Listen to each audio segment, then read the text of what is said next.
گا تو ادھورے عمل پر کبھی کام کا پورا نفع نہیں ملتا. اس لیے نیت کریں کہ آخر تک رہیں گے انشاءاللہ. دوسری بات میرے دوستو یہ ہے کہ پوری بات کو جاگ کر سنیں،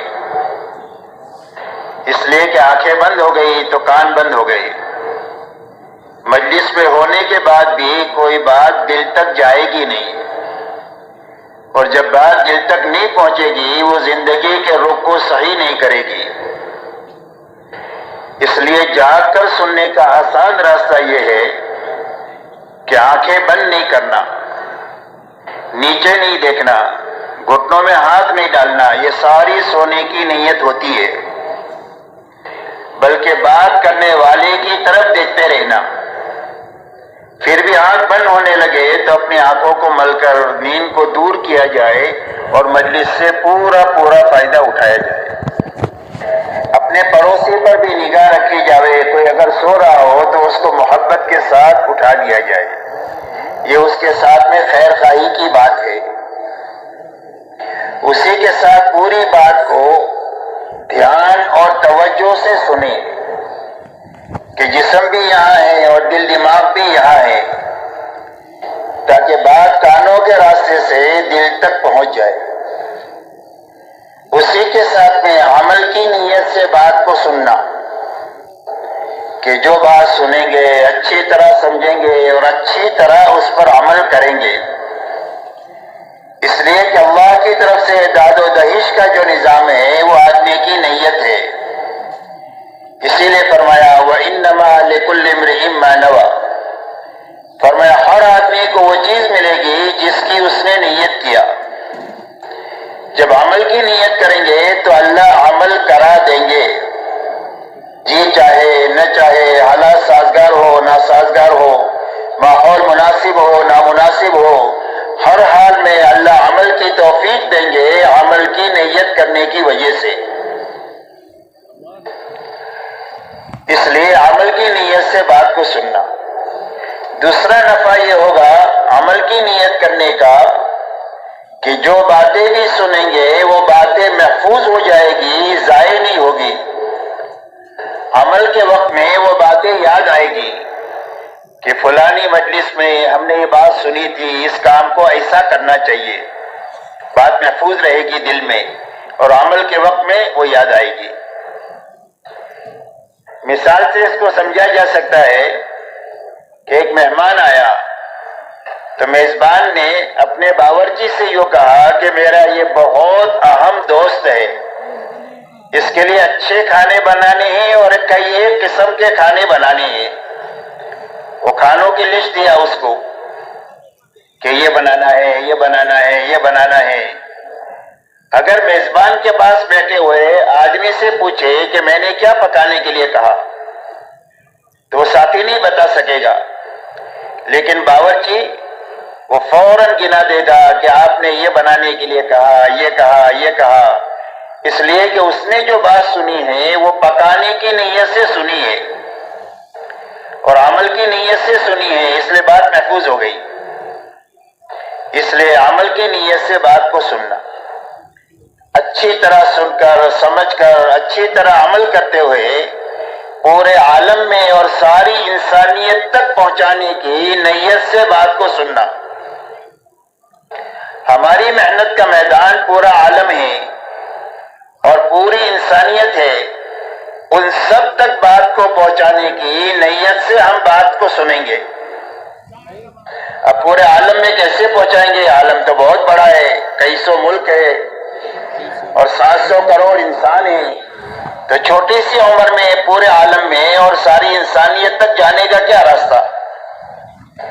کہ پورے عالم میں اور ساری انسانیت تک جانے کا راستہ یہ ہے کہ جہاں تک جا سکتے ہیں اور جتنوں تک جا سکتے ہیں اپنی زندگی میں انتھک محنت کر کے وہاں تک اور ان تک پہنچنا، اور جو رہ گئے ہیں ان تک بات کو پہنچانے کے لیے اپنی زندگی میں کام کرنے والے بہترین آدمی اور بہترین عملہ تیار کر کے مرنا.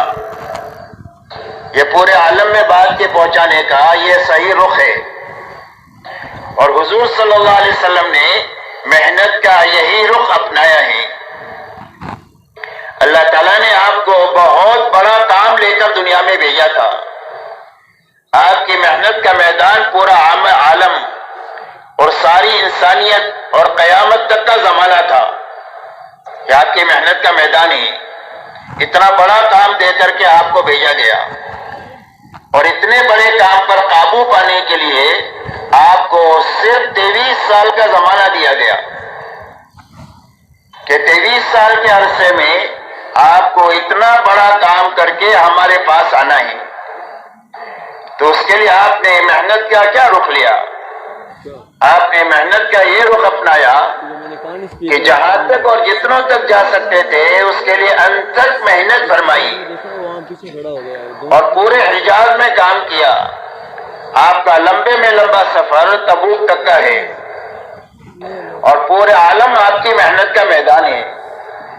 تو آپ اس علاقے میں کام کے لیے اپنے آپ کو پوری طریقے سے تھکاتے ہوئے آپ نے 23 سال میں بہترین صحابہ کا عملہ تیار فرمایا۔ 23 سال میں 1.25 لاکھ صحابہ بنے جو آپ کی زندگی کا بہترین نمونہ تھے اور آپ کی زندگی کا آئینہ تھے۔ اس لیے صحابہ کا تعارف 2 جملوں میں ہوتا ہے۔ فرمایا کون لوگ ہیں؟ فرمایا فرسان بالنہار و رہبان باللیل۔ فرمایا دن کے شہ سوار ہے، دن کو گھوڑے کی پشت پر بیٹھ کر پوری دنیا میں پھر رہے ہیں لوگوں کو اللہ کی پہچان کرانے کے لیے کہ اللہ کون ہے اور کیسے ہیں۔ اور فرمایا راتوں کے یہ عبادت گزار ہے، کانوا قلیلا من اللیل ما یہجعون وبالاسحار هم یستغفرون۔ فرمایا راتوں کو یہ بہت کم سوتے ہیں اور آخر راتوں میں کر کے تھک کے مٹ کے اللہ کے سامنے استغفار کرتے ہیں کہ کام کا حق تو ادا نہیں ہوا۔ فرمایا بسام بالنہار و بکاؤں باللیل۔ فرمایا دن کو حشاش بشاش اللہ کے دین کا کام کرنے والے، اور راتوں کو اللہ کے سامنے بہت زیادہ رونے والے۔ حضور صلی اللہ علیہ وسلم کی یہ دونوں چیزیں صحابہ میں منتقل ہوئی۔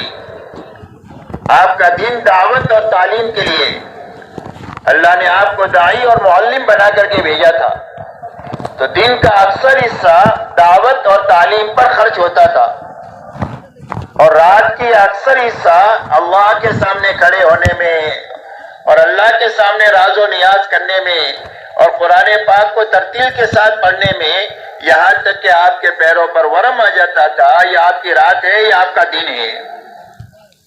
اور یہی دونوں چیزیں صحابہ میں منتقل ہوئی۔ تو کام کا صحیح رخ یہ ہے کہ اچھی طرح کام کو سمجھتے ہوئے اچھی طرح کرتے ہوئے کام کرنے والے آدمی تیار کرنا، بانجھ بن کر نہیں مرنا کہ زندگی بھر تبلیغ میں رہے ایک آدمی بھی نہیں بنا، یہ تبلیغی بانجھ بنا ہے۔ اس لیے آدمی تیار کرنا۔ پھر صحابہ نے تابعین تیار کیا، تابعین کے ہاتھوں تبع تابعین تیار ہوئے، پھر اللہ نے اولیاء اللہ کا سلسلہ ان کے ہاتھوں چلایا، اور ایک ایک ولی کے ہاتھوں لاکھوں لاکھوں انسان بنے۔ یہ محنت کا صحیح رخ ہے، کرنا اور آدمی بنانا، کرنا اور آدمی بنانا۔ اس لیے یہ پوری یہ نیت کر کے سارا مجمع بیٹھے کہ انشاءاللہ اچھی طرح سمجھیں گے، اچھی طرح کریں گے، اور پوری دنیا میں جہاں تک اور جتنوں تک جا سکتے ہیں وہاں تک جائیں گے، اور جہاں تک نہیں جا سکتے ہیں وہاں تک جانے کے لیے اپنی زندگی میں آدمی تیار کر کے انشاءاللہ مریں گے۔ کیوں بھائی سارا مجمع یہ نیت کرتا ہے؟ اللہ ہمارے سب کے لیے آسان فرمائے۔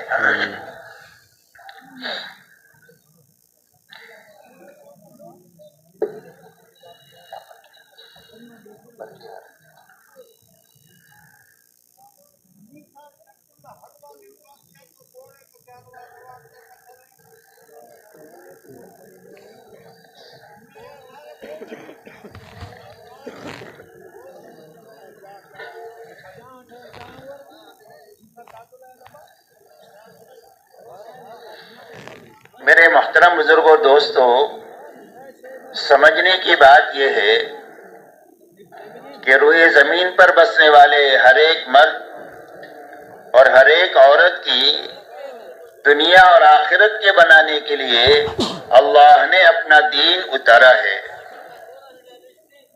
اور اللہ نے اعلان فرما دیا ہے ان الدین عند اللہ الاسلام ومن یبتغی غیر الاسلام دینا فلن يقبل منه وهو فی الآخرة من الخاسرین۔ اللہ تعالیٰ نے روئے زمین پر بسنے والی ساری انسانیت کے لیے اور قیامت تک کے آنے والے سارے انسانوں کی کامیابی کے لیے دین اسلام اتارا ہے، اور یہ فرمایا جو اسلام کے علاوہ اور زندگی گزار کر کے آئے گا وہ ہمارے یہاں پر قبول نہیں ہوگا، اور اس کی آخرت اجڑ جائے گی، اور اس کی آخرت کی ہر گھاٹی مشکل سے مشکل تر بنتی چلی جائے گی۔ اس لیے سمجھنے کی بات یہ ہے کہ ساری انسانیت کی کامیابی کا ایک ہی راستہ ہے، اور وہ صرف دین ہے۔ رہا دنیا میں جتنے اسباب ہیں چھوٹے بڑے جس میں لوگ اپنی روزی روٹی کی تلاش میں لگتے ہیں، یا دنیا میں جتنے حالات ہیں اچھے یا برے، ان اسباب اور حالات کا تعلق کامیابی اور ناکامی کے ساتھ ہے ہی نہیں ہے، بلکہ صرف امتحان کے لیے اللہ نے اس باب کو اور ان حالات کو رکھا ہے، اور انسانوں کے گزارے کے لیے رکھا ہے کہ ہر آدمی جس سبب کو اللہ نے اسے دیا ہے اس سبب میں حکم کا پابند بن کر کے زندگی گزارتا ہے یا اپنی خواہش پر زندگی گزارتا ہے۔ جو بھی حال اچھا یا برا آدمی پر آیا اس حال میں حکم کو سامنے رکھ کر کے چلتا ہے یا اپنی خواہش پر چلتا ہے، یہ امتحان کے لیے اللہ نے اسباب اور حالات کو پیدا کیا ہے۔ اس لیے کہ دنیا میں جینے کے دو ہی راستے ہیں، تیسرا کوئی بھی راستہ نہیں ہے۔ ایک راستہ حکموں والا راستہ ہے، اور ایک راستہ خواہشات والا راستہ ہے، من مانی والا راستہ ہے، تیسرا کوئی راستہ نہیں ہے۔ حکموں والا راستہ یہ نبیوں والا راستہ ہے، سارے احکامات، سارے نبی اللہ کی طرف سے احکامات لے کر کے آتے ہیں، اور خواہشات والا راستہ یہ فرعون کا، نمرود کا، شداد کا، حامان کا، ابی بن خلف کا اور دنیا کے سارے غلط چلنے والے لوگوں کا راستہ یہ خواہشات والا راستہ ہے۔ ان سب نے اپنی زندگی کا مقصد خواہش کو بنایا تھا کہ ہماری خواہش پوری ہو جاوے۔ اس کے لیے کسی نے ملک کا راستہ لیا، کسی نے مال کا راستہ لیا، کسی نے تجارت کا لیا، کسی نے باغات کا لیا، کسی نے عہدے کے لیا، لیکن سب کا مقصد ایک تھا کہ ہماری خواہشات دنیا میں پوری ہو جائے۔ تو ایک راستہ خواہشات والا ہے، ایک راستہ حکم والا ہے۔ تو اللہ ہر انسان کو ان حالات سے گزار کر اور ان اسباب میں رکھ کر امتحان لینا چاہتے ہیں کہ ان اسباب میں اور حالات میں حکم کو سامنے رکھ کر کے زندگی گزارتا ہے یا خواہش کو سامنے رکھ کر کے زندگی گزارتا ہے۔ اگر یہ حکم کو سامنے رکھ کر کے زندگی گزارے گا تو جس سبب میں اللہ نے اس کو رکھا ہے اس سبب میں رکھ کر اللہ تعالیٰ اس کی دنیا بھی بنا دیں گے اور اس کی آخرت بھی بنا دیں گے، اور جس حال میں بھی اللہ تعالیٰ نے اس کو رکھا ہے اس حال میں حکم پورا ہو جائے گا تو حال میں حکم پورا کرنے کی برکت سے اللہ اس کے اس حال میں اس کی دنیا اور آخرت کو بنا دیں گے، چاہے کتنا ہی بیماری کا حال ہو، چاہے تنگ دستی کا حال ہو، لیکن اللہ تعالیٰ اس تنگ دستی میں اور بیماری میں اس کی دنیا اور آخرت کو بنا دیں گے۔ اسی لیے دعوت اور تبلیغ کی محنت کسی کا سبب بدلوانے کی یا کسی کا سبب چھڑانے کی محنت نہیں ہے، یا حالات کو بدلوانے کی محنت نہیں ہے، حالات تو اللہ بدلیں گے، بلکہ اس بات کی محنت ہے کہ جو جس سبب میں ہے اور جو جس حال میں ہے اس حال میں حکم کی پابندی کے ساتھ میں اور نبی کے طریقے کی پابندی کے ساتھ میں اللہ کو راضی کرنے کی جذبے کے ساتھ میں جینا شروع کر دے تو اللہ تعالیٰ اس حال میں اور اس سبب میں اس کی زندگی بنا دے گے۔ اسی لیے مسلمان کا کوئی بھی کام دنیا نہیں ہے، مسلمان کا دین تو دین ہے ہی ہے، اس کی دنیا بھی دین بن جائے گی حکم کے راستے سے اور طریقے کے راستے سے. اور جس طرح عبادت پر انعامات ملیں گے ایسا ہی اپنے کھانے کمانے کی لائن پر بھی اور اپنے اچھے برے حالات پر بھی اللہ کی طرف سے انعامات ملیں گے. اس لیے کہ مسلمان کا کوئی بھی کام دنیا نہیں ہے، ہر کام دین ہے. شرط یہ ہے کہ حکم کا پابند بن جائے اور طریقے کا پابند بن جائے، اور نیت یہ بنائے کہ مجھے ہر حال میں اللہ کو راضی کرنا ہے. اسی لیے حدیث پاک میں آتا ہے کہ سچا اور امانت دار تاجر کل قیامت کے دن نبیوں کے ساتھ، صدیقین کے ساتھ اور شہداء کے ساتھ اٹھایا جائے گا. کرنے کو تجارت کر رہا ہے، لیکن اس کی تجارت سے اس کی آخرت ایسی بنے گی کہ کل قیامت کے دن نبیوں کے ساتھ، صدیقین کے ساتھ اور شہداء کے ساتھ میں اللہ اس کو اٹھائیں گے. ایک آدمی کھیتی کرتا ہے لیکن حکم کا پابند بن کر کے کھیتی کرتا ہے، تو فرمایا کھیتی جب تک ہری بھری رہتی ہے وہ اللہ کی پاکی بیان کرتی ہے اور اس کا ثواب کسان کو ملتا ہے اور کھیتی کرنے والے کو ملتا ہے. اگر اس کھیتی میں سے جانور دانہ کھا جائے یا چور چوری کر جائے، فرمایا اس کھیتی کرنے والے کو اس پر صدقے کا ثواب ملے گا. ایک غریب آدمی ہے، روز مزدوری کرتا ہے، روز کھاتا ہے، لیکن مزدوری حکم کا پابند بن کر کے کرتا ہے، تو فرمایا شام کو جب تھک ہار کر کے یہ واپس آتا ہے اپنے گھر پر تو اپنے مقدر کی روزی بھی لے کر کے آتا ہے اور اللہ کے خزانے سے اپنے گناہوں کو معاف کروا کر کے آتا ہے. اس کے سارے گناہ روز معاف ہوتے ہیں حکم پر محنت کرنے کی وجہ سے. فرمایا ایک آدمی حاکم ہے اور حکومت انصاف کے ساتھ میں کر رہا ہے، انسانیت کے ساتھ، ہمدردی، خیرخواہی کے ساتھ کر رہا ہے، تو فرمایا قیامت کے دن اللہ تعالیٰ ایسے حاکم کو عرش کی سائے میں جگہ دیں گے جبکہ اللہ کے سائے کے سوا قیامت کے دن اور کوئی سایہ نہیں ہوگا. تو اس لیے میرے محترم دوستو یہ محنت اس بات کی ہے کہ جو مسلمان جس سبب میں ہے اور جو مسلمان جس حال میں ہے اس حال میں اس کی زندگی میں اللہ کے حکموں پر چلنے کی طاقت پیدا ہو جائے، اللہ کی حرام کردہ چیزوں سے بچنے کی طاقت پیدا ہو جائے، اور ہر فرد امت میں اللہ کے دین کی محنت کے تقاضوں پر کھڑا ہونے کی طاقت پیدا ہو جائے. اس کی محنت ہے دعوت اور تبلیغ کی. اس لیے کہ اچھی طرح یہ بات سمجھنی ہے کہ اللہ کی طرف سے پوری کامیابی اس وقت میں ملے گی جب زندگیوں میں دین پورا ہو، اور اگر زندگی میں دین ادھورا ہوگا تو دنیا میں نقد مصیبتیں آئے گی، اور زندگی میں دین پورا ہوگا اور حقیقت کے ساتھ میں ہوگا تو اللہ کی طرف سے جتنے دنیا اور آخرت کے وعدے ہیں وہ سارے وعدے ہر فرد کے حق میں، ہر گھرانے کے حق میں، پوری برادری کے حق میں اور پوری امت کے حق میں وہ وعدے پورے ہو جائیں گے جب دین پورا ہوگا اور حقیقت کے ساتھ میں ہوگا.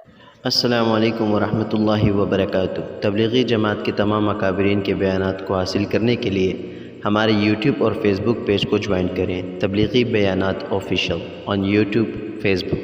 جزاکم اللہ تعالی. اپنی حقیقت کے ساتھ ہر فرد امت کی زندگی میں آ جائے، اس کی محنت ہے. تو پورا دین میرے دوستو کیا ہے؟ پورے دین کی آسانی کی تفسیر یہ ہے کہ اللہ کی طرف سے کہ 2 لائن کے کرنے کے احکامات دیے گئے ہیں. ایک کرنے کے لائن کے احکامات دیے ہیں کہ یہ کرنا ہے، یہ کرنا ہے، یہ کرنا ہے. دوسرے احکامات بچنے کے لائن کے دیے گئے ہیں کہ ان چیزوں سے بچنا ہے، ان چیزوں سے بچنا ہے، ان چیزوں سے بچنا ہے. تو کرنے کے سارے کام کرنا اور بچنے کی ساری چیزوں سے بچنا، یہ پورا دین ہے. کرنے کے کچھ کام کیے، کچھ کام چھوڑ دیے، بچنے کی کچھ چیزوں سے بچے، کچھ چیزوں سے نہیں بچے، تو یہ ادھورا دین ہے. اس ادھورے دین پر دنیا میں نقد مصیبت آئے گی اور آخرت میں جزا اور سزا کا معاملہ ہوگا. اسی لیے فرمایا ما اصابکم من مصیبت فبما کسبت ایدیکم ویعفو عن کثیر، فرمایا جو مصیبت بھی دنیا میں تمہارے پر آ رہی ہے، فرمایا وہ تمہارے ہاتھوں کی غلط کمائی کی وجہ سے ہو رہی ہے، تمہارے غلط کاموں کی وجہ سے ہو رہی ہے۔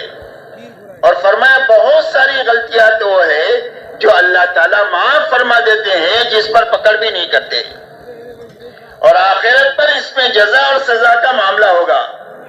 الا یہ کہ اللہ تعالیٰ کسی کو معاف کر دے تو اللہ کو کوئی بھی پوچھنے والا نہیں ہے، لیکن ضابطے کی بات یہ ہے کہ دنیا میں مصیبت آئے گی، آخرت میں جزا سزا اس پر مرتب ہوگی۔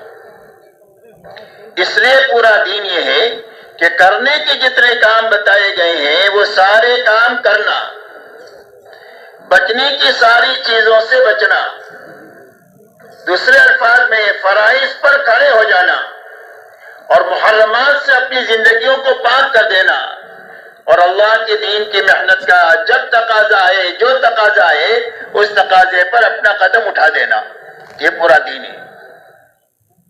اور اس کو سمجھنے کے لیے ہمارے لیے نمونہ حضور پاک صلی اللہ علیہ وسلم اور صحابہ کی جماعت ہے۔ جب تک ہم اپنی زندگی میں اللہ کے نبی صلی اللہ علیہ وسلم کو اور صحابہ کرام رضی اللہ تعالیٰ عنہ کو سامنے رکھ کر نہیں جئیں گے، جب تک اپنی دینی کمی کا ہم کو پتہ نہیں چلے گا۔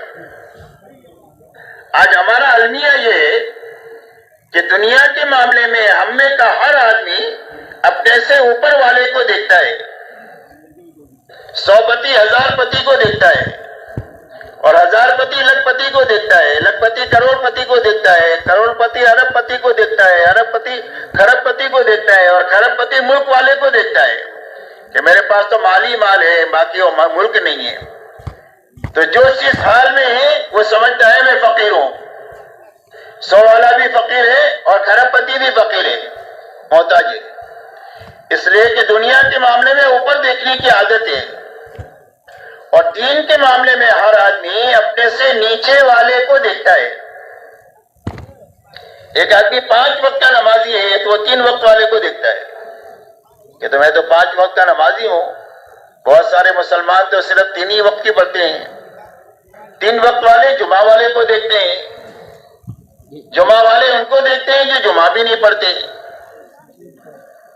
اور جو جمعہ نہیں پڑھتے وہ ان کو دیکھتے ہیں جو ادھر ادھر کے جرائم میں مبتلا ہے کہ ہم نمازی تو نہیں پڑھتے، باقی ہم کوئی شرابی کبابی ہے۔ اور جو لوگ ادھر ادھر کے غلط کاموں میں ہیں وہ ان کو دیکھتے ہیں کہ جن کے پاس کلمہ نہیں ہے، تو کہتے ہم تو کلمے والے ہیں، ہماری جنت تو ہمارے لیے ہے، ان کے پاس تو کلمہ نہیں ہے، آپ ان کو جا کر کے سمجھاؤ۔ تو ہر آدمی دین کے معاملے میں اپنے سے نیچے والوں کو دیکھتا ہے اور دنیا کے معاملے میں اپنے سے اوپر والوں کو دیکھتا ہے۔ اور حدیث پاک میں آتا ہے کہ جب تک دنیا کے معاملے میں ہر آدمی اپنے سے نیچے والے کو نہ دیکھے اور دین کے معاملے میں اپنے اوپر حضور صلی اللہ علیہ وسلم اور صحابہ کو نہ دیکھے، جب تک اس کا شمار شاکرین اور صابرین میں سے نہیں ہو سکتا۔ اور اللہ تک پہنچنے کے یہ 2 راستے ہیں، صبر اور شکر۔ اللہ تک پہنچنے کے یہ 2 راستے، ایک شکر کا اور ایک صبر کا۔ تو شاکرین میں سے اور صابرین میں سے بننے کا راستہ یہ ہے کہ دنیا کے معاملے میں اپنے سے نیچے والوں کو ہر حال میں دیکھنا، اور دین کے معاملے میں اپنے سے اوپر والوں کو دیکھنا۔ اور ہمارے نمونہ کیا ہے؟ حضور صلی اللہ علیہ وسلم نے فرمایا ما انا علیہ واصحابی، فرمایا حق کیا ہے؟ فرمایا حق وہ ہے جس پر میں ہوں اور میرے صحابہ ہیں۔ قیامت تک حق کے سمجھنے کا یہی معیار ہے کہ آپ کی زندگی کو دیکھا جائے اور صحابہ کی زندگی کو دیکھا جائے، اور دیکھ کر اپنی زندگی کی دینداری کو ان کی دینداری سے ملایا جائے تو پتہ چلے گا کہ اگر اس حالت میں موت آ جائے تو ہم اللہ کو منہ دکھانے کے قابل نہ رہیں۔ اس لیے میرے محترم دوستو، یہ محنت اس بات کی ہے کہ ہر فرد امت حضور صلی اللہ علیہ وسلم والی زندگی کو اور صحابہ والی زندگی کو سامنے رکھ کر اپنا جینا اور مرنا شروع کرے، تاکہ آدمی کی کمی کا پتہ بھی چلتا رہے اور اس کی تکمیل بھی ہوتی رہے، اور اگر کبھی کمی کوتاہی رہ گئی تو اللہ کے فضل سے یہ امید ہے کہ محنت کی برکت سے اللہ کمی کوتاہی کو معاف فرما دیں گے اور اللہ کاملین میں اٹھائیں گے۔ اس لیے کہ اللہ تعالیٰ محنت کرنے والوں کی محنت کو ضائع نہیں کرتے۔ حدیث پاک میں ایک واقعہ آتا ہے کہ ایک آدمی نے 100 آدمیوں کو قتل کیا۔ اس میں ندامت پیدا ہوئی کہ اگر اس حالت میں مر گیا تو میرا کیا ہوگا؟ تو ایک اللہ والوں کے پاس جا کر کہا کہ میں اتنا بڑا گنہگار ہوں، میری معافی ہو سکتی ہے؟ فرمایا ہاں معافی ہو سکتی ہے، لیکن جس بستی میں تم رہتے ہو اس بستی کے اندر میں اکثریت بروں کی ہے، تو تم توبہ پر یہاں جم نہیں سکو گے، اس لیے قریب میں ایک نیک لوگوں کی بستی ہے، اس بستی میں تم چلے جاؤ، وہاں تمہاری توبہ قبول بھی ہو جائے گی اور تم اپنی توبہ پر جم بھی سکو گے استقامت کے ساتھ۔ تو یہ آدمی نے یہاں سے چلنا شروع کیا، اور مقدر کی بات کہ وہاں پہنچنے سے پہلے راستے ہی میں اس کی موت کا وقت آ گیا۔ اب رحمت کے فرشتے بھی آ گئے اور عذاب کے فرشتے بھی آ گئے۔ رحمت والے کہنے لگے کہ اس نے توبہ کا ارادے سے چلا ہے، ہم لیں گے اس کو۔ عذاب کے فرشتوں نے کہنا شروع کیا کہ ابھی تک اس کی توبہ قبول نہیں ہوئی ہے، اس کی روح ہم لیں گے۔ تو اللہ تعالیٰ نے فیصل بنا کر کے ایک فرشتے کو بھیجا کہ زمین ناپی جاوے، اگر یہ بروں کے قریب ہے تو عذاب کے فرشتے لے، اور اگر نیکوں کے قریب ہے تو رحمت کے فرشتے اس کی روح کو لے۔ اور اللہ نے زمین کو یہ حکم دیا کہ بروں سے دور ہو جا اور نیکوں کے قریب ہو جا، اور رحمت کے فرشتوں نے اس کی روح کو لیا، اس لیے کہ اللہ تعالیٰ تو محنت کرنے والے کی محنت کو ضائع نہیں کرتا۔ اس لیے سارا مجمع یہ طے کرے کہ انشاءاللہ محنت کرتے ہوئے جئیں گے اور محنت کرتے ہوئے مریں گے۔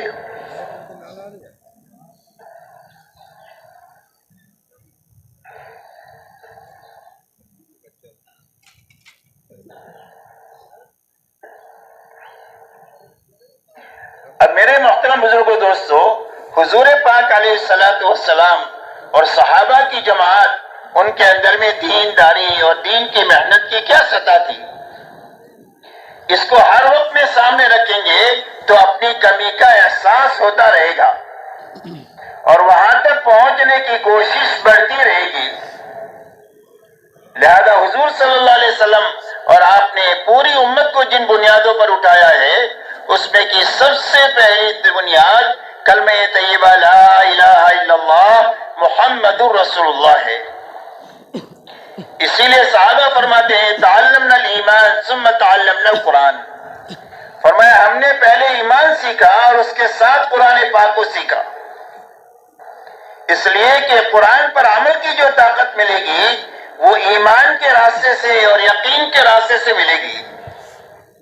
آدمی معلومات کی وجہ سے دین پر نہیں چلتا، اور آدمی وسائل کی وجہ سے دین پر نہیں چلتا، بلکہ آدمی جو چلتا ہے وہ ایمان اور یقین کی طاقت سے چلتا ہے۔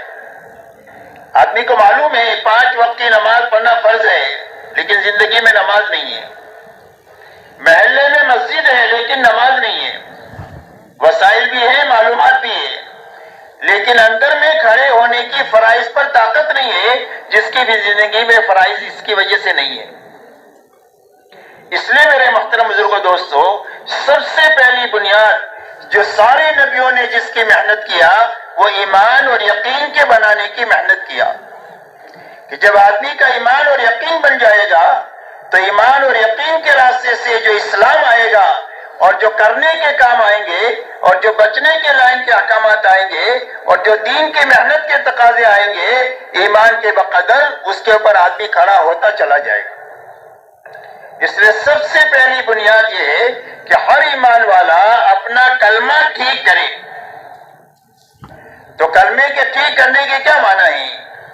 کلمے کے ٹھیک کرنے کے معنی یہ ہے کہ اس کے الفاظ بھی صحیح ہو اور اس کا یقین بھی صحیح ہو، اور اس یقین کے راستے سے 24 گھنٹے کی زندگی ایمانی تقاضوں پر قائم ہو جائے۔ اسی لیے فرمایا الایمان ما وقر فی القلب وصدقہ العمل، فرمایا ایمان کیا ہے؟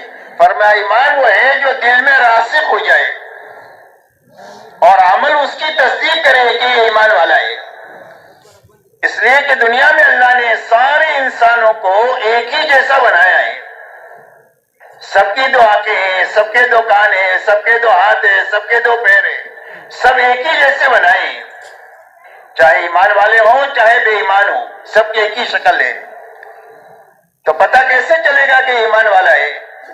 فرمایا 24 گھنٹے کی زندگی یہ بتائے گی کہ یہ ایمان والا ہے اور یہ بے ایمان ہے۔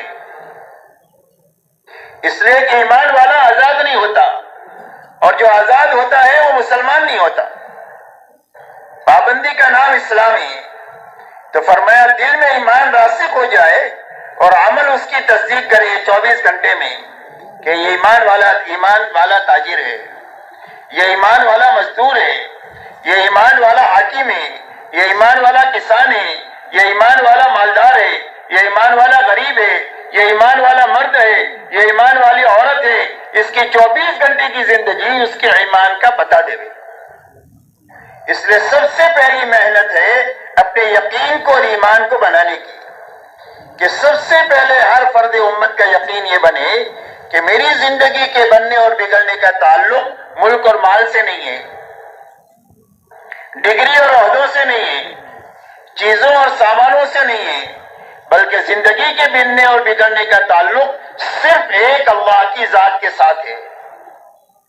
اللہ ہی زندگیوں کو بناتے ہیں اور اللہ ہی زندگیوں کو اجاڑتے ہیں۔ آج تک جتنوں کی بنی ہے اللہ کے بنانے سے بنی ہے، اور آج تک جتنوں کی اجڑی ہے اللہ کے اجاڑنے سے اجڑی ہے۔ اس لیے بنانا اجاڑنا صرف ایک اللہ کے ہاتھ میں ہے۔ اسی لیے اللہ تعالیٰ نے قرآن پاک میں تفصیل کے ساتھ میں واقعات کو بیان کیا ہے کہ ملک ہے اور ملک کے ساتھ ناکامی ہے، کہ فرعون ہے اور نمرود ہے، ملک کے بڑے بڑے نقشے ان کے پاس میں ہیں، لیکن اس میں رکھ کر اللہ نے ان کو ناکام کر دیا۔ قارون کے پاس میں اتنا بڑا مال تھا کہ اس کے خزانے کی چابیاں ایک طاقتور جماعت اٹھایا کرتی تھی، تو انداز لگائے خزانہ کتنا ہوگا، لیکن اس خزانے کے ساتھ اللہ نے اس کو زمین کے اندر میں دسا دیا۔ شداد کے بعد اتنا سامان تھا کہ اس نے دنیا میں جنت بنائی۔ حامان فرعون کا وزیر تھا، پوری مملکت کا ذمہ دار تھا، لیکن اللہ نے ان سارے نقشوں میں رکھ کر کے اللہ تعالیٰ نے ان کو اجاڑ کر کے بتلایا کہ ان نقشوں میں زندگیوں کا بننا ہے نہیں، چاہے چند دنوں تک ان کی چلتی نظر آئے لیکن نتیجتاً ان کو اجڑنا ہے۔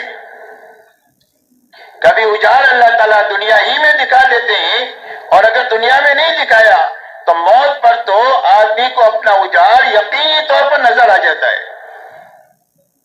دنیا میں جتنے انسان ہیں ان سب کو یا تو اللہ تعالیٰ دنیا میں دکھاتے ہیں، اور اگر دنیا میں نہیں دکھایا اور ڈھیل دیا اللہ تعالیٰ نے تو موت پر آدمی کو اپنی ناکامی اپنی آنکھوں کے سامنے آ جاتی ہے۔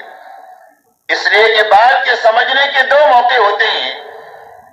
ایک موقع یہ ہے کہ غلط ماحول میں سے صحیح ماحول میں آدمی کو لانا، اور اس ماحول میں لا کر کے اس کو اللہ سمجھانا، اس کو آخرت سمجھانا، اس کو جنت کی نعمتیں اور جہنم کے عذابات سمجھانا۔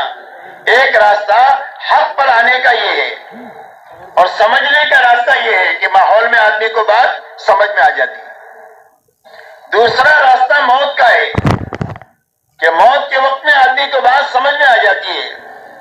اس لیے اللہ نے قرآن پاک میں فرمایا حَتَّى إِذَا جَاءَ أَحَدَهُمُ الْمَوْتُ قَالَ رَبِّ ارْجِعُونِي لَعَلِّي أَعْمَلُ صَالِحًا فِيمَا تَرَكْتُ كَلَّا إِنَّهَا كَلِمَةٌ هُوَ قَائِلُهَا وَمِنْ وَرَائِهِمْ بَرْزَخٌ إِلَىٰ يَوْمِ يُبْعَثُونَ۔ فرمایا جب یہ آدمی کے پاس موت کا فرشتہ آ جاتا ہے تو اس وقت میں اس کو اپنی ناکامی اپنے سامنے نظر آ جاتی ہے، تو اللہ سے یہ کہتا ہے کہ اللہ مجھے دنیا میں واپس کر دیجئے تاکہ میں نیک عمل کر کے آؤں، لیکن اللہ کی طرف سے جواب ملتا ہے کلا۔ فرمایا ہرگز یہ نہیں ہو سکتا ہے، ایک بچہ ماں کے پیٹ سے دنیا میں آ گیا دوبارہ ماں کے پیٹ میں نہیں جا سکتا. ایک آدمی دنیا کے پیٹ سے آخرت کے بارڈر میں داخل ہو گیا, اب یہ دوبارہ دنیا میں واپس نہیں جا سکتا. اب عالم برزخ اس کے بعد ہے اور قیامت تک عذاب قبر میں مبتلا رہنا ہے. اس لیے میرے محترم دوستو, سمجھنے کا موقع یہ ہے کہ ماحول میں نہ دعوت اور تبلیغ کی محنت اس بات کی ہے کہ ہر گھر ہر فرد پر محنت کر کے اس کو اس کے ماحول سے نکالا جاوے, اور نکال کر کے اس کو مسجد کے راستے سے اور اعمال نبوت کے راستے سے ہر فرد امت کو اس محنت میں شریک کیا جائے کہ جس کے راستے سے ہر فرد امت میں حق پر چلنے کی طاقت پیدا ہو جائے اور باطل سے بچنے کی طاقت پیدا ہو جائے اور دین کے ہر محنت کے تقاضے پر کھڑا ہونے کی اس میں طاقت پیدا ہو جائے. اس لیے سب سے پہلا یقین یہ بنے کہ زندگی کے بنانے والے صرف اللہ ہے اور زندگی کے اجالنے والے بھی صرف اللہ ہے. ملک اور مال سے, ڈگری اور عہدوں سے کسی کی زندگی نہیں بنتی ہے, اللہ کے بنانے سے بنتی ہے. اور اللہ کے یہاں سے زندگی کے بنانے کا ایک ہی ضابطہ ہے اور وہ صرف محمد الرسول اللہ ہے. کہ اللہ کس کی زندگی بنا دیں گے؟ فرمایا جو محمدی بن کر جیے گا اور جو محمدی بن کر کے مرے گا, سر کے بالوں سے لے کر پیر کے ناخن تک اور جوتا پہننے سے لے کر نماز تک اور شادی بیاہ سے لے کر حکومت کرنے تک اپنی زندگی کے ہر حرکت اور سکون میں جو محمدی بن کر کے جیے گا اور محمدی بن کر کے مرے گا, اللہ اس کی دنیا جھوپڑے میں ہے تو دنیا کے اعتبار سے کامیابی دے دیں گے, اور دنیا کے اعتبار سے کامیابی یہ ہوگی کہ اللہ تعالیٰ جھوپڑے میں رکھ کر دلوں میں اطمینان, چین اور سکون عطا فرمائیں گے, آپس میں محبتیں عطا فرمائیں گے, دعاؤں میں قبولیت کی شان پیدا فرما دیں گے. اس لیے کہ دنیا حالات کا گھر ہے, جب کبھی بھی کوئی حال آئے گا تو نماز کے راستے سے اور دعا کے راستے سے اللہ تعالیٰ اس حال کو حل فرما دیں گے. ایسی ہر مومن کو اللہ تعالیٰ دعا کی طاقت عطا فرمائیں گے. جو مقدر کی روزی اللہ نے لکھی ہے تھوڑی زیادہ, وہ حلال اور برکت والی بنا کر کے دیں گے. جو مقدر کی روزی اللہ نے لکھی ہے تھوڑی زیادہ, وہ حلال بھی ہوگی اور برکت والی بھی ہوگی. اور برکت والی روزی وہ ہوتی ہے کہ چاہے کتنی دکھنے میں تھوڑی نظر آئے لیکن آدمی کی ضرورت اٹکے گی نہیں, اس کی ساری ضرورتیں پوری ہو جائے گی اور برکت کے راستے سے اس کی آخرت بھی بن جائے گی.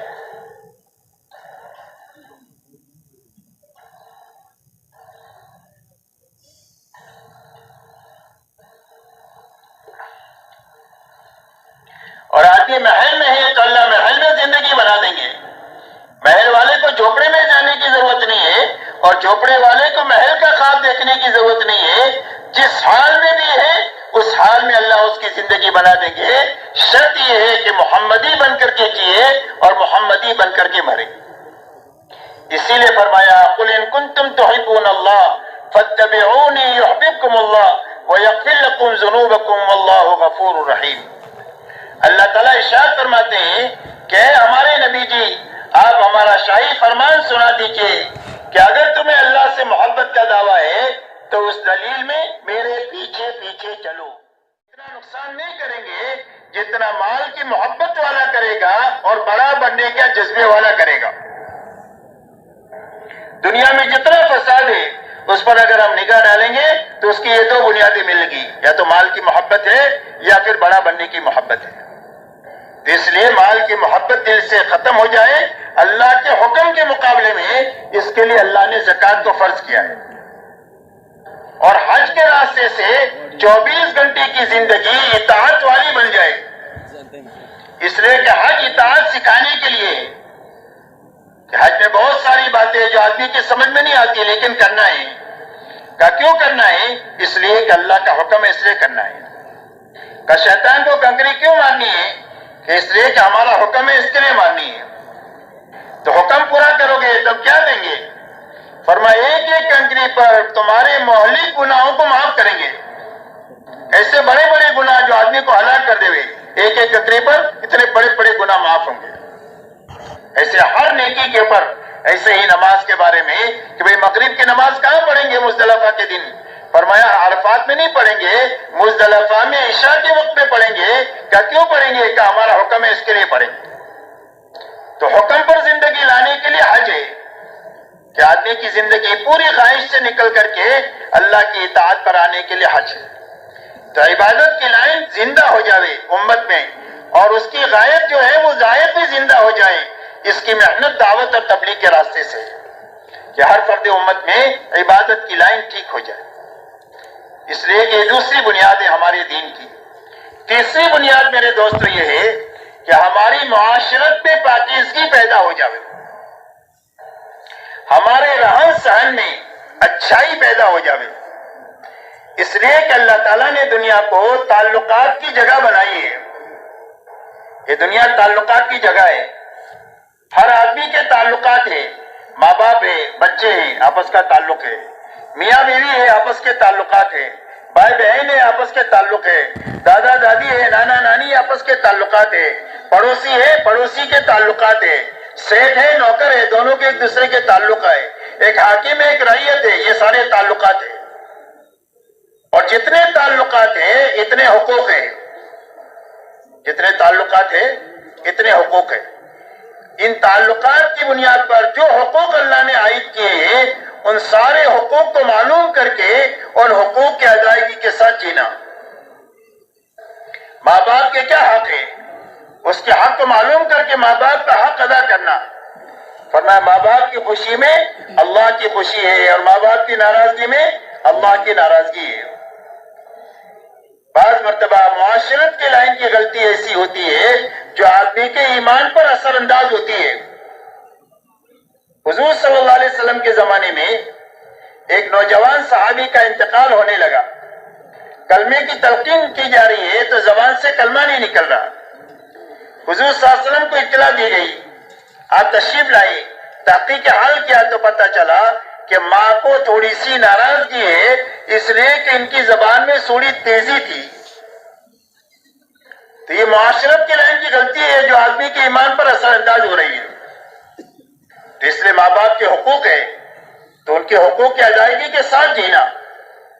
بچوں کے حقوق ہیں، بچوں کی ضرورتوں سے ہم واقف ہیں، ان کے حقوق سے واقف نہیں ہیں۔ اسی لیے فرمایا کہ بچے کا سب سے پہلا حق یہ ہے کہ جب پیدا ہو جائے تو اس کا اچھا نام، اس کے ایک کان میں اذان کہی جائے، دوسرے کان میں اقامت کہی جائے۔ پہلے دن سے یہ سبق پڑھایا جائے کہ تیری زندگی کا مقصد یہ ہے، اس کا اچھا نام رکھا جائے۔ نبیوں کا نام ہے، صحابہ کا نام ہے، تابعین کا نام ہے، اللہ والوں کا نام ہے، اس لیے کہ نام کا اثر آدمی کی ذات پر پڑتا ہے۔ بولنے لگے تو اللہ کا نام سکھانا، پڑھنے کے قابل ہو جائے تو اس کو استاد کے سامنے الحمدللہ شروع کرا دینا۔ جو اپنے بچوں کو قرآنی تعلیمات کے لیے مکاتب میں بھیجتے ہیں، جب وہ بچہ بسم اللہ شروع کرتا ہے اللہ اس کے ماں باپ کی مغفرت فرما دیتے ہیں۔ یہ بچوں کے حقوق ہیں۔ بڑا ہو گیا تو دیندار گھرانہ دیکھ کر شادی کرنا، مالدار دیکھ کر کے نہیں، خوبصورتی دیکھ کر کے نہیں، بلکہ دینداری دیکھ کر اس کی شادی کرا دینا۔ یہ بچوں کے حق ہے ماں باپ کے اوپر، اور اس کے بعد میں بچوں کے ذمہ ماں باپ کے حقوق ہے۔ ایسے ہی میاں بیوی ہے، ایسے ہی حاکم اور رعیت ہے، ایسے ہی سیٹ اور نوکر ہے، ان سب کے حقوق ہیں۔ جب حقوق ادا ہو جائیں گے تو پوری امت ایک اور نیک ہو جائے گی۔ جب حقوق ادا ہوں گے تو پوری امت ایک اور نیک ہو جائے گی، اور پوری دنیا جنت نشان بن جائے گی۔ کسی کو کسی سے کوئی خطرہ نہیں ہوگا حقوق کی ادائیگی کی وجہ سے۔ ہر انسان کی جان، ہر انسان کا مال، ہر انسان کی عزت اور آبرو محفوظ ہو جائے گی۔ حضور صلی اللہ علیہ وسلم ایسی پاکیزہ معاشرت دے کر کے آئے۔ آپ اندازہ لگائیں کہ آپ کی معاشرت میں اتنا امن و امان قائم ہوا ہے کہ ایک لڑکی صناعی عمل سے چل کر مکہ مدینہ آتی ہے، نہ اس کو اپنے زیورات کی چوری ہونے کا خوف ہے اور نہ اپنے عصمت کے لٹنے کا خوف ہے۔ اور ایک آدمی عراق سے مکہ مدینہ آتا ہے، اس کو پوچھا گیا لوگوں کو کیسا پایا؟ فرمایا میں نے لوگوں کو ایسا پایا کأنہم من اب و ام واحد، جیسے ایک ہی ماں باپ کی اولاد ہو، ایسا میں نے پایا۔ اور کسی جگہ پر کوئی بھی مجھے اجنبیت محسوس نہیں ہوئی۔ مجھے ایسا لگا کہ میرے چند گھر ہیں، ایک گھر سے نکل کر میں دوسرے گھر میں داخل ہوا، اس طریقے سے میرا پورا سفر ہوا۔ یہ حضور صلی اللہ علیہ وسلم کی معاشرت کے دنیا پر اثرات ظاہر ہو چکے ہیں، اور آئندہ بھی یہ اثرات اس وقت ظاہر ہوں گے جب آپ کی معاشرت دنیا میں زندہ ہوگی، اور دنیا میں دین قائم ہوگا، وہ دینی معاشرت پر قائم ہوگا۔ اور الیاس صاحب رحمۃ اللہ علیہ فرماتے تھے کہ دین دنیا میں جو قائم ہوگا وہ دینی اور اسلامی معاشرت پر قائم ہوگا۔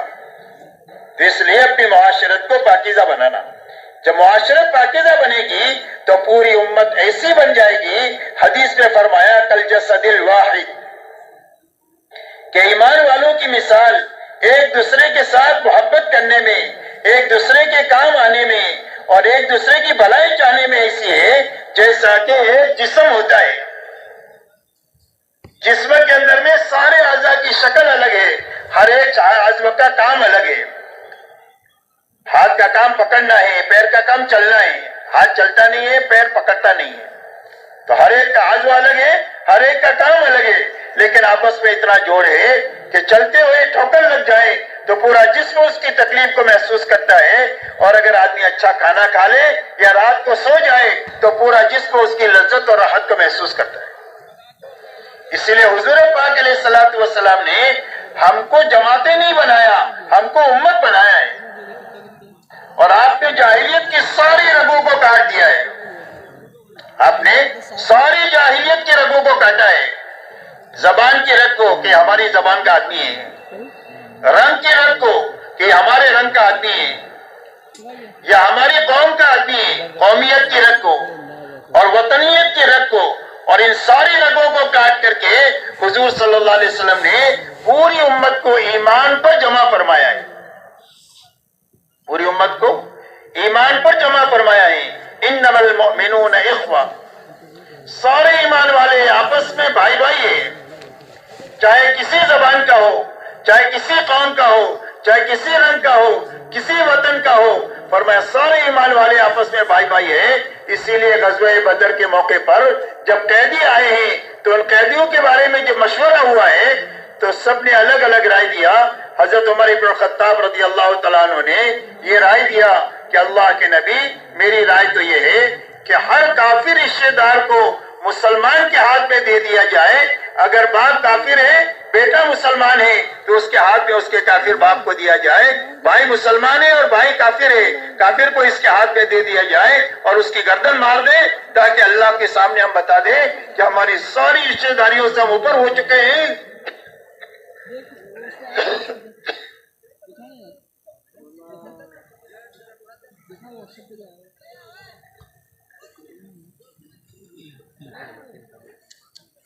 ہماری سب سے بڑی رشتہ داری ایمان کی رشتہ داری ہے۔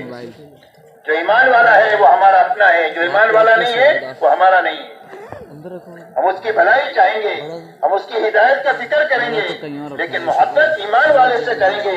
اسی لیے فرمایا کہ تم میں کا کوئی بھی کامل مومن ہو نہیں سکتا ہے جب تک اپنے بھائی کے لیے وہ چیز پسند نہ کرے جو اپنے لیے پسند کرتا ہے، اور یہ فرمایا تم جنت میں داخل نہیں ہو سکتے جب تک تم مومن نہ بنو، اور تمہارا ایمان کامل نہیں ہو سکتا ہے جب تک تم آپس میں محبت نہ کرو۔ مولانا سعید خان صاحب رحمۃ اللہ علیہ فرماتے تھے کہ لوگ تو اللہ سے ملک و مال مانگتے ہیں، میں تو اللہ سے ایمان والوں کی محبت مانگتا ہوں کہ اللہ مجھے ایمان والے کی محبت دے دے۔ یہ ایمان والا ہے، قابل محبت ہے، چاہے کتنا ہی گناہوں میں ڈوبا ہوا ہو، گناہوں سے نفرت کریں گے، گنہگار سے محبت کریں گے۔ جیسے بیماری سے نفرت ہوتی ہے، بیمار سے محبت ہوتی ہے، ایسا ہی گناہ سے نفرت ہو، گنہگار سے محبت ہو، کوشش ہو گناہوں سے کیسے نکل جائے۔ جب گناہوں سے نکل جائے گا تو اللہ کا محبوب ہو جائے گا۔ التائب حبیب اللہ، گناہ سے توبہ کر لیا تو اللہ کا محبوب بن گیا۔ تو اللہ کے محبوب سے ہم کیسے دشمنی رکھ سکتے ہیں، کیسے بدگمانی کر سکتے ہیں، کیسے اس کی برائی چاہ سکتے ہیں؟ جو اللہ کا محبوب ہے وہ ہمارا محبوب ہے۔ اس لیے میرے دوستو اپنی معاشرت میں پاکیزگی لانا، رات کو بھی بات بتائی گئی تھی کہ بھئی اپنی معاشرت میں انصاف ہونا چاہیے۔ انصاف یہ ہے کہ جو اپنے لیے پسند کرے اپنے بھائی کے لیے پسند کرے۔ ایمان والوں کے لیے احسان کا معاملہ کرنا، احسان کا معاملہ کرنا۔ زندگیوں میں کبھی کبھی موقع آتے ہیں احسان کے، تو آدمی کو وہ چکنا نہیں چاہیے. اِسار کے موقع زندگی میں کبھی کبھی آتے ہیں کہ ایک طرف کھانا ہے ایک طرف بھوکا ہے. میں نے صبح بھی کھایا ہے دوپہر کو نہیں کھایا, بھوکے کو کھلا دیا, اِسار کر دیا. زندگی میں ایسے مواقع کبھی کبھی آتے ہیں, تو یہ موقع کبھی ہاتھ سے جانا نہیں دینا چاہیے. تو ہماری معاشرت میں یہ بنیادیں جب ہوگی تو میرے دوستوں پوری امت ایک اور نیک ہو جائے گی, اور جب امت ایک اور نیک ہو جائے گی تو اللہ کی مدد کی مستحق ہو جائے گی. اللہ کی مدد کے آنے کا سب سے بڑا سبب اجتماعیت ہے کہ پوری امت ایک بنے اور نیک بنے تو اللہ کی مدد ساتھ ہو جائے گی, اور اللہ کی مدد ساتھ ہو جائے تو ہمارے سارے مسائل حل ہو جائیں گے. ہمارے سارے مسائل اللہ کی مدد سے حل ہوں گے. ہدایت کا مسئلہ اللہ کی مدد سے حل ہو جائے گا. دنیا میں ہدایت کے زندہ ہونے کا کام اللہ کی مدد سے ہو جائے گا. ہماری روزی روٹی کا مسئلہ اللہ کی مدد سے حل ہو جائے گا, اور ہماری الجھنیں جو دنیا میں ہیں ملکی سطح پر اور عالمی سطح پر, یہ ساری الجھنیں اللہ تعالیٰ اپنی مدد سے دور فرما دیں گے. آپ دیکھو صحابہ کی ہدایت کے مسئلے کو اللہ نے حل فرما دیا, اللہ نے ان کی روزی روٹی کا مسئلہ حل فرما دیا, اللہ نے ان کی الجھنوں کو ختم کر کے ان کو عافیت والی زندگی دیا, جس کی وجہ سے جینا بھی آسان ہو گیا اور مرنا بھی آسان ہو گیا. اللہ ہمارے ساتھ میں بھی وہ کریں گے. شرط یہ ہے کہ اللہ کی مدد ساتھ ہو, اور اللہ کی مدد کے ساتھ ہونے کا راستہ ہماری اجتماعیت ہے. اور اجتماعیت میں اپنے بھائیوں پر احسان کرنا, ایثار کرنا, انصاف کرنا, اگر ضرورت پڑے معاف کرنا, درگزر کرنا, کسی کی غیبت نہیں کرنا, کسی کے بارے میں بدگمانی نہیں کرنا, کسی کے ٹوہ میں نہیں لگنا, یہ ساری چیزیں امت کو توڑنے کی چیزیں ہیں. اس سے اپنے آپ کو بچاتے ہوئے ہر آدمی یہ کوشش کرے کہ میں پوری امت کو جوڑنے کا ذریعہ بنوں, امت کے توڑ کا ذریعہ میں نہ بنوں. قیامت کے دن ایک آدمی آئے گا کہ اس کے ایک بول سے ایمان والوں میں جوڑ پیدا ہوا, گناہوں کی لمبی فہرست ہوگی. اللہ فرمائیں گے تیرا بول ہماری نگاہ میں اتنا وزنی ہے کہ تو نے ہماری نبی کی امت کو جوڑا ہے, اس بول پر ہم تجھے جنت میں بھیجیں گے. ایک آدمی کا بہت بڑا نیکیوں کا دفتر ہوگا, لیکن اس کے ایک بول سے امت پہ توڑ پیدا ہوا ہوگا, تو کل قیامت کے دن وہ بول اتنا بھاری ہوگا کہ اللہ اس کی وجہ سے اس کو جہنم میں بھیجیں گے کہ تو نے ہمارے پیارے نبی کی پیاری امت کو تو نے توڑا ہے, تو جہنم میں جانے کے لائق ہے. اس لیے میرے دوستو ہماری معاشرت میں پاکیزگی آئے, ہمارے معاشرت میں انصاف آئے, ایثار آئے, احسان آئے, ہمدردی آئے, ہر ایک کی بھلائی چاہنا آئے, کسی غلطیوں کو معاف کرنا آئے, درگزر کرنا آئے, اور ہر ایک کے ساتھ میں رحم کا معاملہ کرنا آئے. جو رحم کرتا ہے اللہ کی طرف سے اس پر رحم کیا جاتا ہے. اسی کے ساتھ میں میرے محترم دوستو اللہ تعالیٰ نے دنیا کو ضرورت کی پوری کرنے کی جگہ بنایا ہے. ہر انسان میں ضرورت بھی ہے, خواہش بھی ہے. ہر انسان میں ضرورت بھی ہے, خواہش بھی ہے. ہر انسان کی 5 ضرورتیں ہیں, کھانا ہے, کپڑا ہے, مکان ہے, سواری اور شادی ہے. ہر مرد اور عورت کی 5 ضرورتیں ہیں. تو ضرورتیں محدود ہیں اور خواہش کا محدود ہے. اللہ والے فرماتے ہیں خواہش کی مثال آگ کی آگ, آگ میں کتنا بھی لکڑی ڈالو کبھی اس کا پیٹ بھرے گا ہی نہیں. ایسا ہی خواہش کبھی کسی کی دنیا میں پوری ہو نہیں سکتی, اس لیے کہ خواہشات لامحدود ہے اور دنیا محدود ہے. ایک بوتل میں 1 لیٹر پانی آ سکتا ہے تو اس میں 1.5 لیٹر نہیں ڈال سکتے. تو دنیا محدود ہے, خواہشات لامحدود ہے. تو دنیا میں اللہ نے ضرورت کے پورا کرنے کا وعدہ کیا ہے کہ اللہ نے فرمایا وَمَا مِن دَابَّةٍ فِي الْأَرْضِ إِلَّا عَلَى اللَّهِ رِزْقُهَا, فرمایا زمین پر جتنے جاندار ہیں ان سب کی روزی, ان کی تمام تر ضروریات کا پورا کرنا یہ اللہ نے اپنے ذمہ لیا ہے. تو ضرورت اللہ پوری کریں گے, اور خواہش کے پورے کرنے کا بھی اللہ نے وعدہ کیا. لیکن خواہش کہاں پوری ہوگی؟ فرمایا خواہش کے پورے کرنے کے لیے اللہ نے جنت بنائی. دنیا میں خواہش نہیں پوری ہو سکتی, کسی کی ضرورت پوری ہو سکتی ہے. اس لیے خواہشات کے پوری کرنے کے چکر میں جو لوگ لگتے ہیں وہ پوری ہوتی نہیں ہے اور اسی حالت میں وہ مرتے ہیں. اس لیے اپنی ضرورتوں کے حاصل کرنے کے لیے حلال راستہ اختیار کرنا, حرام سے اپنے آپ کو بچانا, یہ حکم ہے. حلال کا حکم ہے، حرام سے بچنے کا حکم ہے، اس لیے کہ حلال اور حرام کی تاثیر ایسی ہے جیسا کہ کھانے کی ہوتی ہے۔ کھانا اچھا پیٹ میں گیا تو طاقت بنے گی، آدمی کو خوشی محسوس ہوگی۔ سڑا ہوا کھانا پیٹ میں گیا تو آدمی کو قے ہو جائے گی، اسہال ہو جائے گا، آدمی بیمار ہو جائے گا، پوری پھسی نکل جائے گی، کیا ہوا؟ کا فوڈ پوائزن ہو گیا۔ فرمایا ایسے حلال اور حرام کی تاثیر ہے۔ ایک اللہ والے فرماتے ہیں میری دعوت کیا ایک نیک آدمی نے، اور اس کا کھانا کھانے کے بعد میں کئی دنوں تک تہجد پڑھنے کا مجھے مزہ آیا، اور ایک فاسق کی میری دعوت ہوئی، اس کا کھانا کھانے کے بعد کئی دنوں میرے اندر برائی کا اور زنا کا جذبہ پیدا ہوا۔ اللہ ہماری سب کی حفاظت فرمائے۔ تو کھانے کا اتنا زبردست حلال حرام کی تاثیر ہے، اس لیے حرام سے بچنا اور حلال طریقے سے اپنی ضرورت کو حاصل کرنا۔ جب حلال طریقے سے اپنی ضرورت کے حاصل کرنے میں ہم لگیں گے تو اللہ تعالیٰ اس پر بھی ہم کو نیکی دیں گے۔ فرمایا کسب الحلال فریدۃ بعد الفریدہ، فرمایا فرائض کی ادائیگی کے بعد میں حلال کمائی میں لگنا بھی فرض ہے۔ تو حلال کمائی میں اللہ تعالیٰ آپ کو اور مجھے انعام دیں گے۔ جب فرائض کی ادائیگی کے ساتھ ترتیب زندگی کی صحیح ہو جائے گی تو صحیح زندگی کی ترتیب ہونے کے نتیجے میں ہمارے ہر کام پر اللہ کی طرف سے انعام ملے گا۔ اس لیے حلال سے حاصل کرنا، حرام سے بچنا، سنت طریقے پر اپنی ضرورت کو پورا کرنا، اسراف سے بچنا۔ سنت طریقے پر اپنی ضرورت کو پورا کرنا، کھانا سنت کے مطابق کھانا اور حلال کھانا، لباس حلال طریقے سے حاصل کرنا، سنت طریقے پر لباس کو پہننا، بیوی کو حلال طریقے سے حاصل کرنا، سنت طریقے پر شادی کرنا، اپنی ہر ضرورت کو، اپنی سواری کی ضرورت ہوئی، سائیکل کی ضرورت ہو تو سائیکل خریدے، حلال سے خریدے، حرام سے نہیں۔ گاڑی کی ضرورت آئی تو گاڑی خریدے لیکن حلال سے خریدے، حرام سے نہیں۔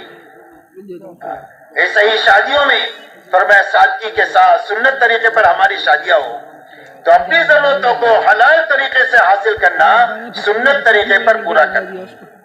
رہا خواہش کا تو خواہش اللہ تعالیٰ جنت میں پوری فرمائیں گے، اسی لیے فرمایا وَلَكُمْ فِيهَا مَا تَشْتَهِي أَنفُسُكُمْ وَلَكُمْ فِيهَا مَا تَدَّعُونَ، فرمایا تمہارے لیے جنت میں وہ ہے جو تمہارا جی چاہے۔ جنت میں کیا ہے؟ فرمایا جو تمہارا جی چاہے۔ آدمی کی جی کے کیا چاہنے، کچھ بھی چاہ سکتا ہے، کیوں بھائی؟ جی کیا چاہ سکتا ہے؟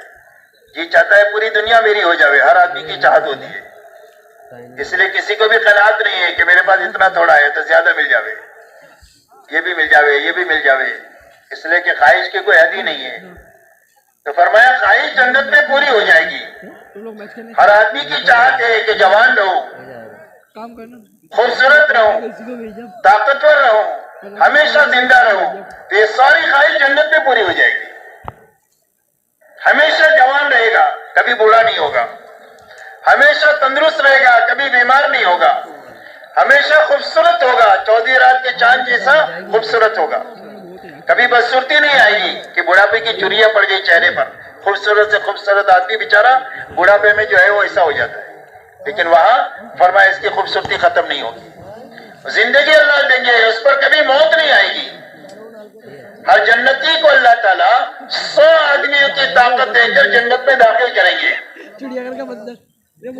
ہر آدمی کا حسن ہوگا حضرت یوسف علیہ السلام جیسا، آواز ہوگی حضرت داؤد علیہ السلام جیسی، جوانی حضرت عیسیٰ علیہ السلام جیسی، قد حضرت آدم علیہ السلام جیسا، اور اللہ تعالیٰ 100 آدمیوں کی طاقت دے کر جنت میں داخل کریں گے، کبھی وہاں سے نکالیں گے نہیں۔ کم سے کم درجے کا جنتی اللہ اس کو دنیا سے 10 گنا بڑی جنت عطا فرمائیں گے۔ کتنی بڑی جنت؟ دنیا سے 10 گنا بڑی۔ ہر آدمی کی چاہت ہے پوری دنیا کی مل جانے کی، وہ چاہت وہاں پوری ہو جائے گی، بلکہ اس سے 10 گنا اللہ دیں گے۔ اسی لیے فرمایا وَإِذَا رَأَيْتَ ثَمَّ رَأَيْتَ نَعِيمًا وَمُلْكًا كَبِيرًا، کہ فرمائے مخاطب تو دیکھے گا، پھر دیکھے گا، کیا دیکھے گا؟ فرمائے نعمتوں کا لا متناہی سلسلہ ہوگا، کبھی ختم بھی نہیں ہوگا، کبھی روک ٹوک بھی نہیں ہوگی، جو چیز چاہے گا وہ فوراً